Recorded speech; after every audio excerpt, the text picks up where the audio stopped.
in a bin or something, we get it, okay? We're gonna get the preference card and we're gonna make sure that we have all we need. All right, so on our preference card it says surgeon's gown. I'm just gonna randomly pick a gown because right now it doesn't matter. I also have to think about myself as the surge tech because nobody thinks of me, right, but me. Okay, let me put the little nails down. Sorry, my voice. Okay, next is surgeon's gloves. Voila, I'm gonna get my gloves. Voila, right now it doesn't matter. We're just 2 gowns, 2 gloves. We're not gonna fuss about that very much. Okay, laparotomy pack. Ta-da! That goes there. And then the minor basin. Ta-da! Some sort of random suture. Voila. We don't care what it is right now. And for instruments, minor tray. It says minor tray on there. Okay, that must be the one. And then I already have the saline sitting down here. Saline solution. All right, this usually comes with a seal on it that you would tear off when you get ready to, whoever's pouring it on. We're just gonna let it sit here and look pretty for this week, okay? Okay, so we have all of our things. I know, it's so Oh Sorry, no, my God, it was like popping up, so I was Mhm. like, oh my. So what are we gonna do to the packages to make sure that they are good? Check for integrity. Yes, what things am I looking for? Holes, watermarks. No dampness. Right. And expiration date. Yes, expiration date, if there is a chemical indicator. If we're not sure that this is the right pack, the pack typically has like a little paper inside, well, not inside here. So this is usually in a plastic dust cover that we would take that off, throw it away like you saw in the video, take this out. Inside that plastic dust cover, on top of this is going to be a paper that has all the stuff that's inside of it. So you can double check if you're not sure, you're not familiar with the site's packs. That gets discarded. We're gonna check for integrity, rips, tears, holes, like you said, strike through, expiration date, if there's a chemical indicator. Okay, I'll place that on the back table. I would check the integrity of all my other items. This one has a hole, it's not good, I throw it away. But for now, we're just using it. Okay. Everything else looks good. Make sure I got the right stuff. The pan. On the pan, we're gonna check to see that the indicator has changed on the outside. We're not replacing these after every round, just at the beginning for each group. Okay, so I colored them in with a magic marker so you could just get the experience. But it does say right here with a little arrow, dark when autoclaved. Okay, so we check that. There's one on each side, see them there? And then we're gonna check to make sure that it's the right tray. Again, I already did that, but it should say what the tray is. And then over here, it's probably gonna have some sort of sticker or some sort of indicator, not indicator as chemical indicator, but something that tells the lot number, the load number, the date it was sterilized. So we wanna check that too. Do we really need to know anything about that? No, not really, but let's say I open this and there's water inside. Then sterile processing is gonna want to know this information about the tray so that they can look into other items that were processed at the same time as this tray in the same look. Does that make sense? Okay. All right, so I checked all my things. I positioned my furniture accordingly. It's 12 to 18 inches away from the wall. Am I ready? Is there anything else I have to do? Yeah. Wash the hands. Okay, so I'm just gonna verbalize. I would do a basic hand wash before I start opening. Okay, and where am I gonna start opening? Back table. Yes, back table. So usually all of these packages, if they are sealed, they have like a little seal with a little perforation. So you're just gonna pop that open. Here I'm just gonna tear the tape.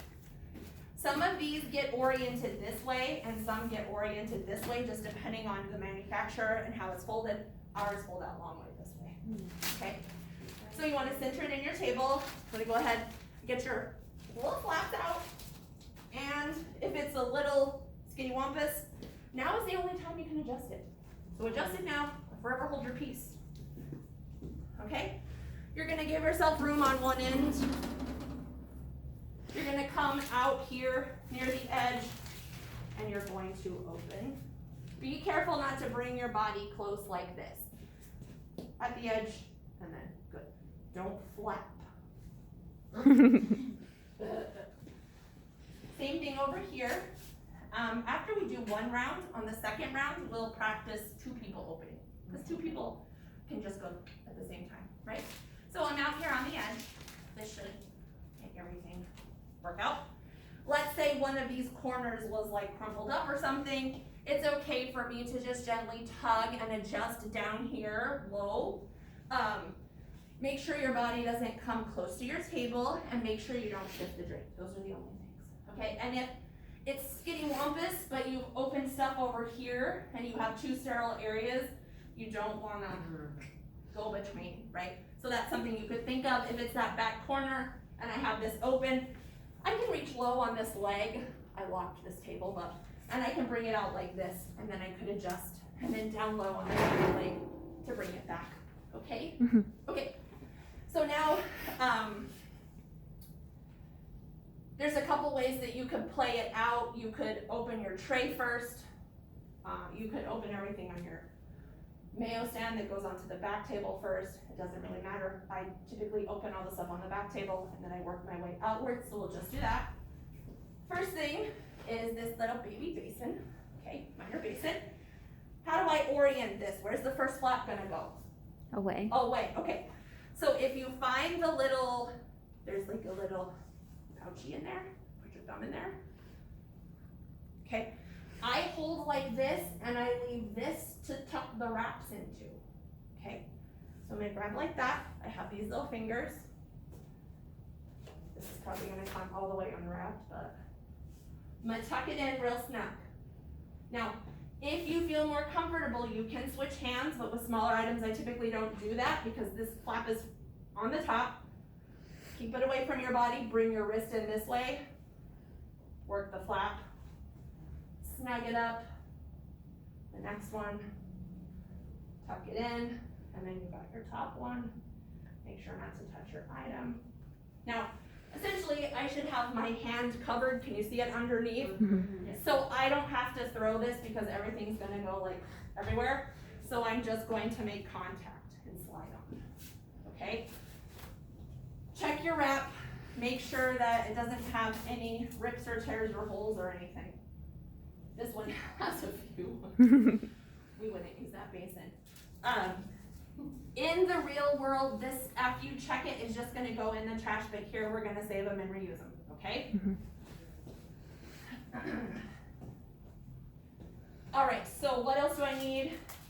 My gown and gloves are gonna go on the mayo stand, right? So the rest of this stuff, surgeon's gown and gloves and suture, needs to go there.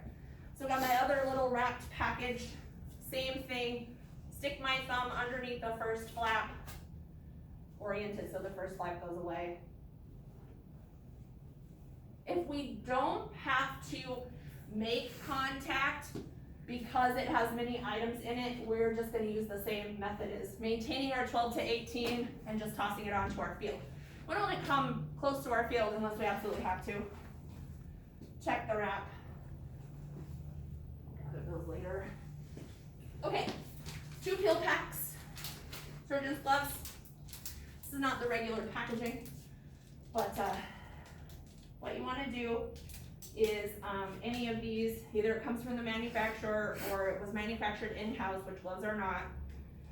You're gonna break the little edges of the seal, of the flaps, I guess. You're gonna get your whole hand across there. If you do this, these edges are gonna roll inwards, they're gonna contaminate your thing, okay? So, as much as you can cover the real estate, okay? And you're gonna break the seal, you commit to the grip, right? The easiest way to do this is to pull the glue down till you expose about half of your item. Then you do what I call the push-pull method. You're gonna push with the white and you're gonna pull with the blue. You don't wanna open it all the way open and then do this maneuver, okay? Because you don't have much control. So I'm gonna come over here where there's a little more space. Well. And that's what happens in the real world. That would go in the trash. We get a new one. Do this one.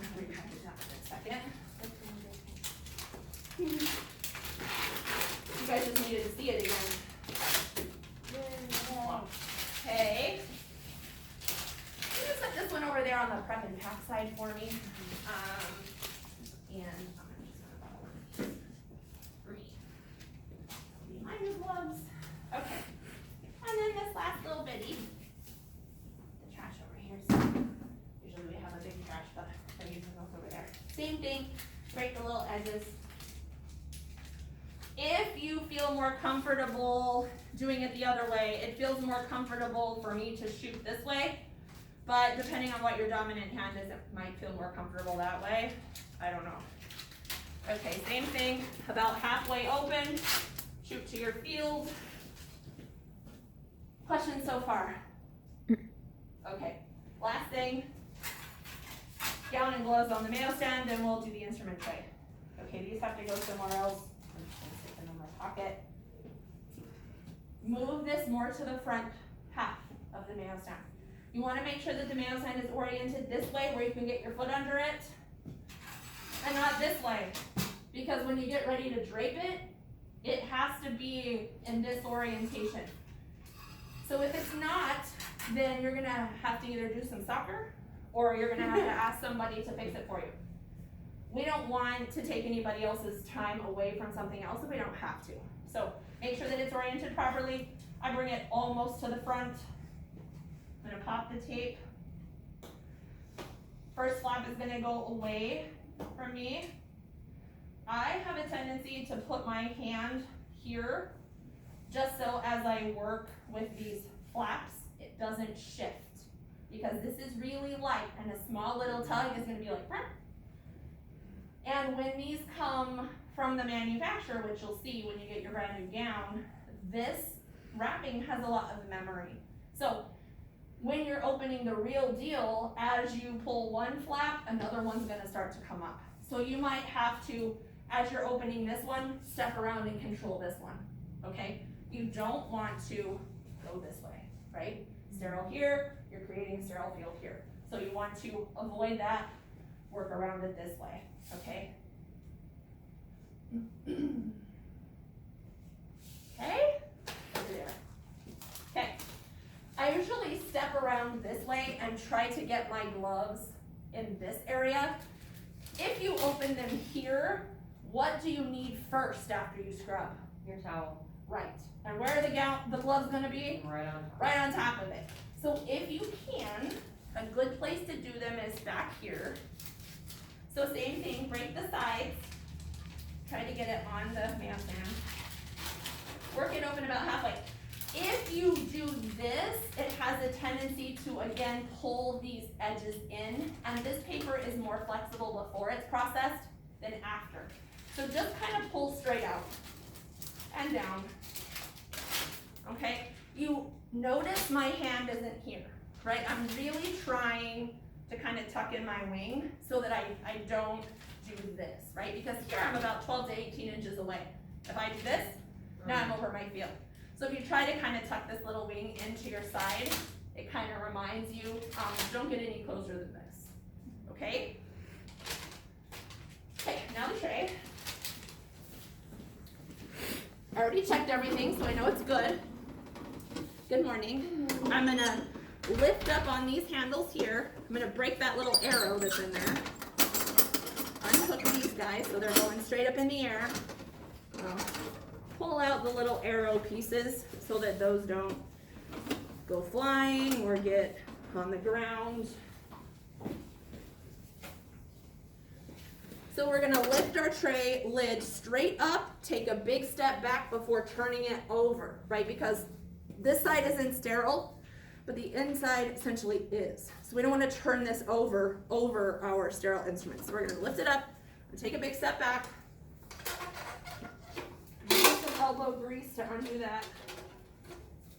Check your filter. Make sure it doesn't have any holes. There's usually an indicator dot. I drew this one. Okay, make sure there's no holes, there's no wet marks, that the indicator has changed. We're gonna set it there.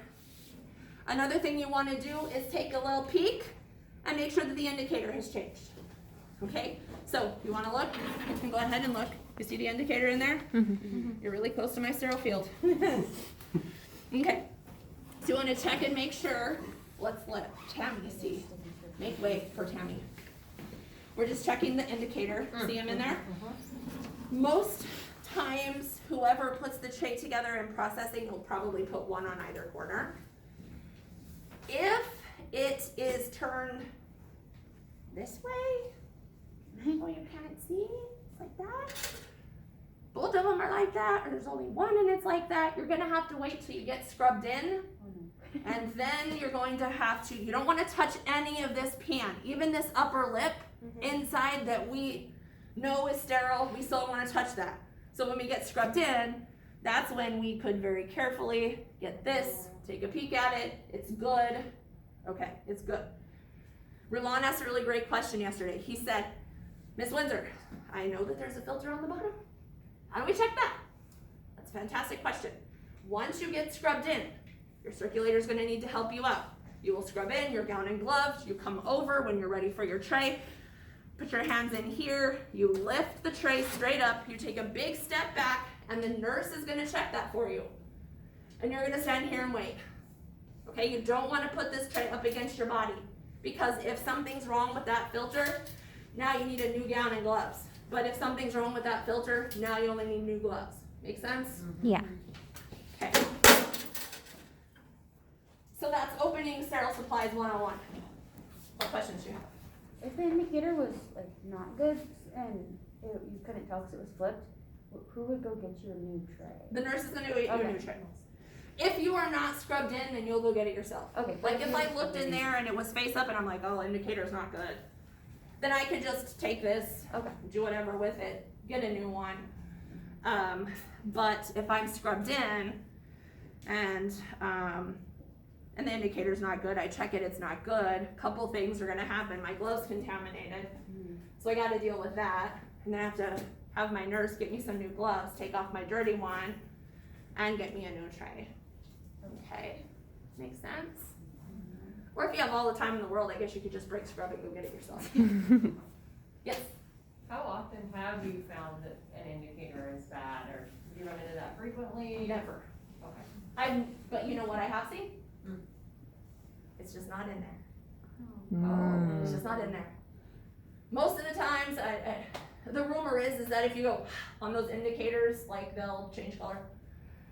I don't know if that's true or not. I think that's just a joke. But, so I've never seen them not turned, or I've never seen them bad, where it says reject, like in the reject area. What I have seen is either it's in there and it's not turned at all, which tells you what? They didn't sterilize it. Or it's just not in there. Those are the two things I've seen the most. That's a great question. Okay. What other questions do you have?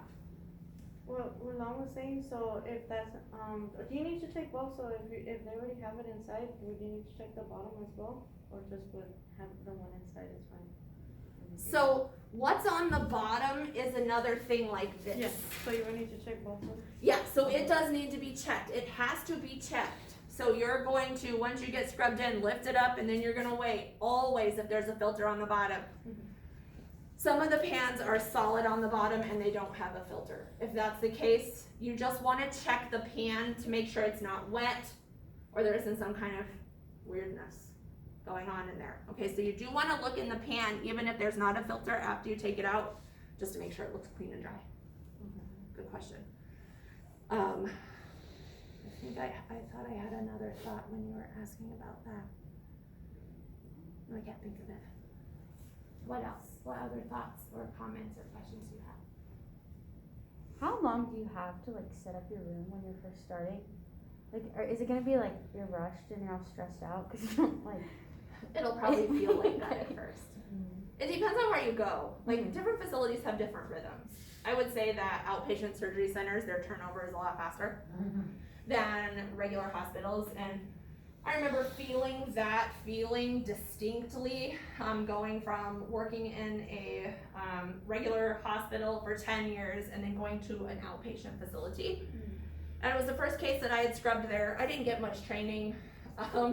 Usually they're short staffed, and so they're like, oh, you've scrubbed before for 10 years? Oh yeah, here you go. There's the door.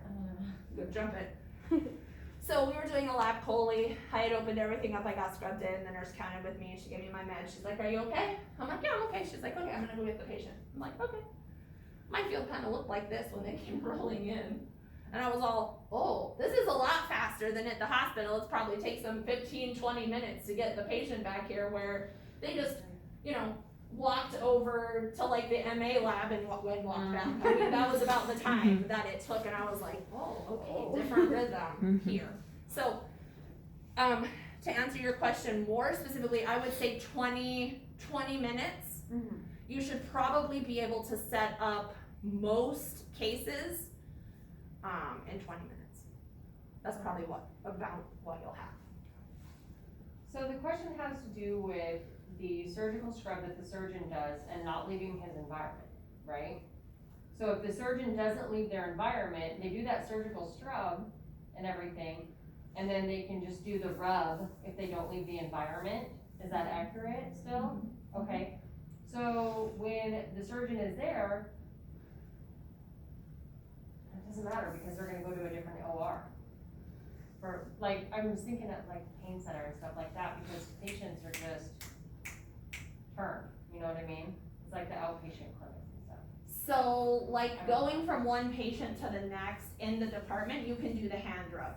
But if he was to like, run to the bank at lunchtime, or he had a break in his case or something and came back, like technically you need to do a traditional scrub. Okay, so traditional scrub initially, doesn't leave the environment, but different patients, he can do the rub. Correct. Answer, thank you. Yes, you are welcome. So if he goes to the cafeteria and then comes back, he needs to scrub again. Theoretically. But do they? No, there's some surgeons that never scrub at all. And there are some statistical research that says, and if you read in the book, it says this too, hand rub is better than scrub. Because traditional scrub does stir up the resident flora on the skin. So, and it can create abrasions, but then the alcohol can create dryness, right? So, but there is some statistical evidence that says that the hand rub is more effective. But we're still traditionalists, so that's why we do like an initial scrub, like you get there at the beginning of the day, you do your initial scrub. It might be right when you walk in the department at 7 a.m. You walk in, you know what your assignment is, you go straight to the scrub sink, you scrub, you just get some regular towels, you towel off, you did your scrub. You go into the room, you see you also did your hand wash, right? It's like a combo maneuver. Come in, get all your stuff, open it all up, go get the hand rub when you're ready to scrub in, just do that. And then you're good to go. Does that make sense? Mm-hmm. And then you can do that between every single case. Got it. Thank you. I had a quick question actually that reminded me of the traditionalist thing. So in the book, it said that we could cover our back table. So is that no longer a thing, or is that a thing? I think it said 2016, guys, was when it was. Yeah. 2016 was mentioned in there, and there's a specific manner in which they say that it is okay to cover the back table, but everything that we've been taught up until now is no. Yeah, we really should not cover the back table. Okay. That is not a best practice. Okay.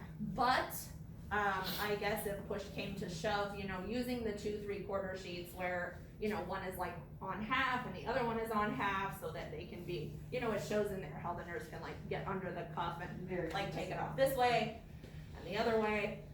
But in my experience, like we've never done that. It's always been like, no, we can't cover the table, because it's still gonna be really hard, even if you have half of it covered. And maybe you need more than one person to do it, but being on each side of the cuff, so this edge hanging down here doesn't rise up and touch stuff here, Got it. right? So if you can avoid it at all possible, avoid it at all possible. This is not best practice. Okay. Yeah, I kind of go, when I see that in there. But what else?